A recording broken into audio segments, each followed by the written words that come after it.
So obviously back in the fold up at York, and in the end a good result. Yeah, it was. I mean, I think we was unlucky not to get 3 points after the second half performance. But when you look back at it and the way they sort of dominated the first half, I think when you say we've got a point, I think some might say that's a fair result.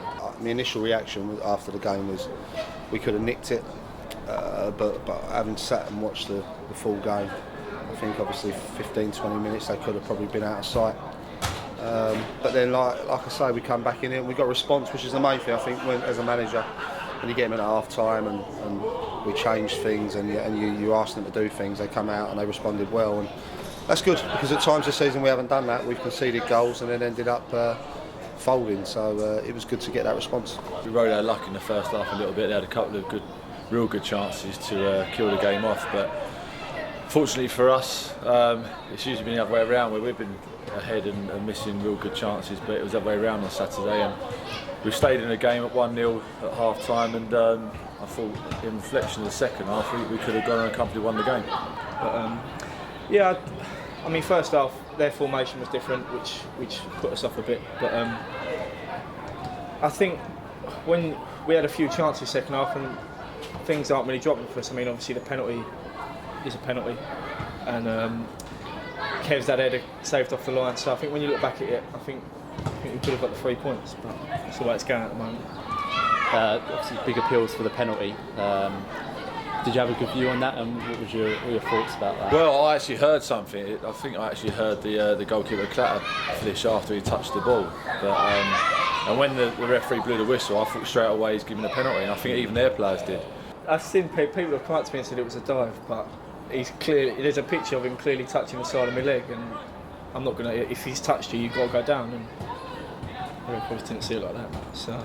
Just a bit disappointed when I asked the ref at the end. He kind of said there was too much simulation, and my response was either a foul or not. But their keeper said it was a foul. I think they knew it was, but it's the way it's going for us. And whatever happens this year, you can see the results Tuesday night as well. I think if we can stay up, and I still believe we can, we're going to have to do it the hard way, and we're obviously not going to get a lot of help along the way. But then to see him book Flish for diving, it was a bit of a shock, and even their players were laughing and joking about it. But unfortunately, it's been a story of our season, really. We haven't had the rub of the green in terms of them decisions. And I feel like you're getting to a point where you don't really know what we've got to do to win a penalty at the moment. It is, to be honest with you, it is. And you're kind of fed up talking about it, you really are. And you hope that over the course of a season, they weigh each other out, the decisions. But it hasn't quite worked out that way yet. But touch wood, in the last few games, we've got some decisions go our way. Obviously, different role for you usually over the years have been starting, but coming off the bench, how does that change for you sort of mentally to prepare yourself? Obviously, get the nod at half time and you're straight into it. Yeah, it's a bit different. I mean, coming on sort of say halfway through the second half is a lot more difficult than at half time, because everyone's up to full speed by then and you're sort of catching up, and you sort of get out of breath quicker. But at half time, I feel everyone's just start at the same pace everyone else, so it's a bit easier. But yeah, it's not too bad. I mean, obviously everyone wants to be starting, but as long as I can make an impact when I come on, then I'm happy to do so. I think Saturday was the first time we've kind of had two or three left out the squad for a while, because we've got everyone fit again, and Jake McCarthy is available this weekend, so and possibly we're speaking to another player as well. So all of a sudden we're getting a big squad, and we've got them choices to make. And as a manager, you're going to leave people out. People are going to be disappointed. What you want is a response. And Flish has worked really hard the last few weeks in training, and he come on and made a difference on Saturday. There's no doubt about that, and I'm pleased for him, because he took a lot of flack, as of a lot of the team. But the best way to answer your critics and the things is to put in performances, and Saturday he done that. And I think it's near on 4 months, I think, since I last scored, which obviously is terrible, to be honest. But do you worry about that? Not really. I think it'll come. I mean, every striker has a dip in form, and this is, I think, the first dip in form I've really had where I haven't scored for a long period of time. But it'll come. Obviously, it could be one just comes off your backside, or you can get a worldie. But I know as long as I keep working hard and keep helping the boys out in every way possible, then something will happen. He's been working really hard. He's been in the gym 3 or 4 days a week and working on his fitness, and I'm really pleased with him actually, because his attitude's been fantastic, and he's come on and really changed the game. And we all know what he's capable of. He's a great player, and he's something you can build on and work around if he's in your team. And we want him to get back in the side and carry on performing how he did on Saturday in the second half.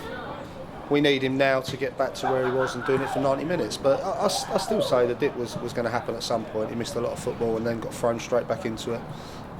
But he's a big player for us, and he's a big part of our squad. I think I'm back to where, well, not where I was before I got into say, but as close as I could be.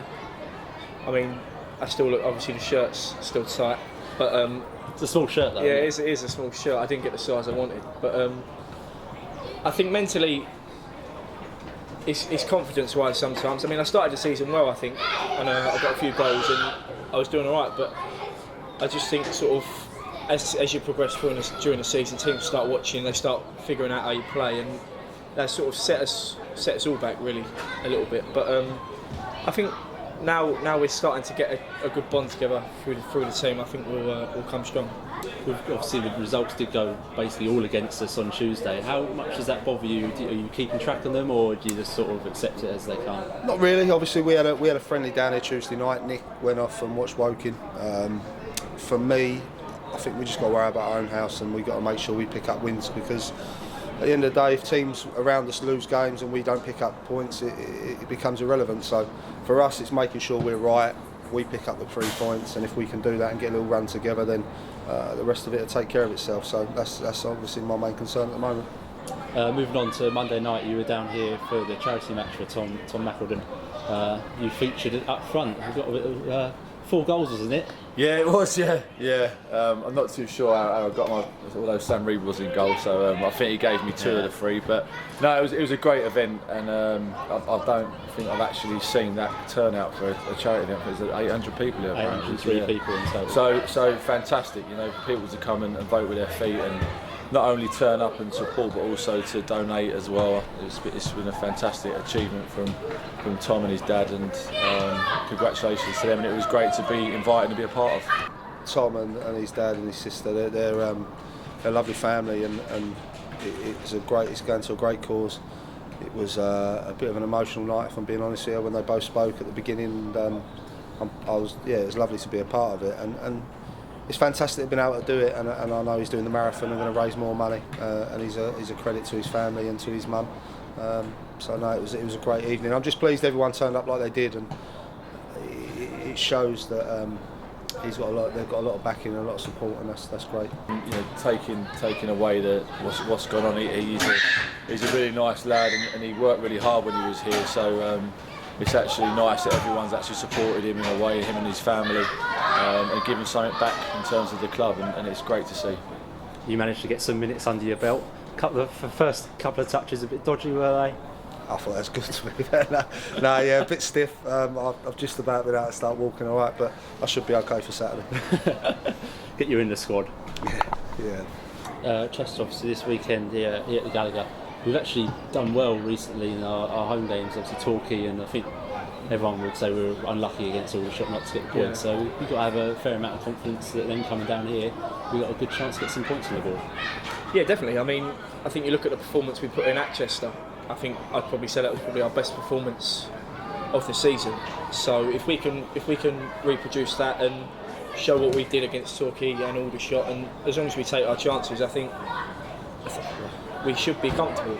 But you never know what's going to happen. Obviously, they're on a bit of a down form at the moment, so hopefully we can take advantage of that and get the 3 points. I just hope this weekend we can get the support and really get behind us and make it intimidating for Chester. I think they're off the back of 3 defeats. Obviously our form's been indifferent, and certainly our home form's going to have a big part to play for the rest of the season. So I hope the crowd can turn up in big numbers, really get behind the lads from first to the last minute. And if they do that, I'm confident at the moment that we're capable of putting on good performances. If we can play the way we did, certainly second half at Aldershot, second half against York, and certainly the Torquay game, if we can get around them levels, then I'm confident we can give any team in this league a good game. But we've got to do it for 90 minutes, or at least 80 minutes. And we've spoken about it for weeks now. We just got to stop giving away sloppy goals and give the team a leg up. And if we do that and we concentrate and we don't give away sloppy goals, I've always said we've got so much quality going forward in the side, and if we can do that defensively and lock in and be hard to break down and beat, I'm sure we're going to get goals at the other end, and hopefully we get a good result. It'll be tough. They're a side that they've got some good players, and they've got some experienced players in their squad, and they've had a bit of a mixed run season, to be honest. I think if they could have been a little bit more consistent, they'd probably been around the playoffs, but certainly a good side. We put in one of our best performances up there this season, and we need to get to them levels again if we're to get 3 points. Obviously, you did quite well down at their place, got a good win and a strong performance. Do you think that would linger in their mind and perhaps help you going into this? Well, you can only hope so. You can hope so. I mean, the performance was fantastic down there, because I thought they were one of the better teams we played this year. But I think it was one of our best performances of the season. If I look back away from home especially, and if we can replicate that and build on that, and we've got new players that have come into the team and only made it stronger, so hopefully we can build on that performance and Saturday's performance and get a positive result. I mean, obviously they're going to want revenge as such for losing to us, but obviously I think in our minds you can sort of look back positively and say we've done it once, so why can't we do it again? And obviously at home you've got the bigger crowd, everyone behind you, so I think, like I said, as long as we take our chances, I think we should be good. It may be when we went up there, I think newly promoted, Chester obviously a big club, and they probably took us maybe a little bit for granted, thought that they maybe wouldn't have a problem against us. And like I say, we put in a very good display and we were very dominant on that game, so I'm sure now we'll have a little bit more respect, even though of our league position. I'm sure they'll be a bit more wary of us.